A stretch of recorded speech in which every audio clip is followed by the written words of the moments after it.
Hello mga kailyan. Good morning, good morning.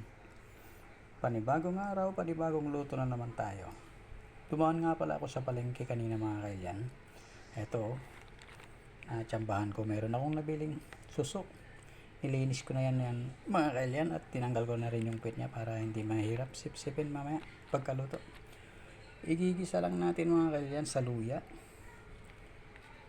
sibuyas, kamatis, at saka ito bagoong mga kailyan.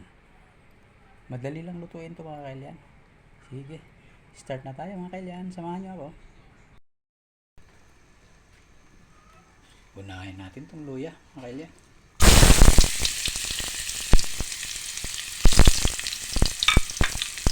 Madami ang ating luya mga kailyan kasi pampatanggal lang sa mga kailyan.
Ilagay na rin natin mga kailyan itong ating bagoong.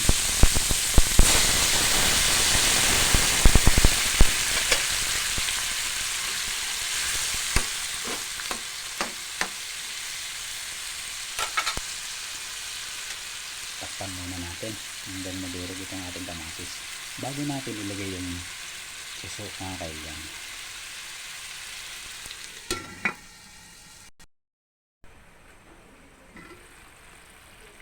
Uy, ayan.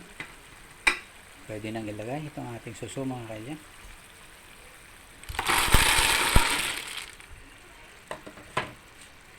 Takpan muna natin mga kailyan. Pag natanggal na yung kanyang takip, ibig sabihin luto na yun mga kailyan.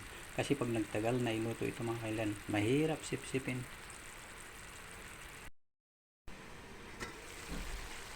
Ayun. Pwede na mga kailyan. Tikman nga natin.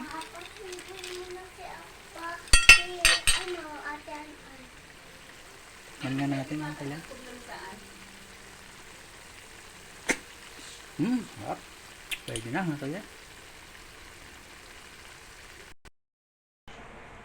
Eto na mga kailyan. Ready na para kumain. Tamang-tama mga kailyan. Tumawag na yung aking anak. Nagpapasundo na siya sa school.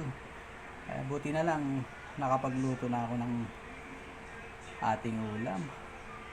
Tsaka ito, may nabili akong purple na mais mga kailyan. Ilalaga ko yan mamaya.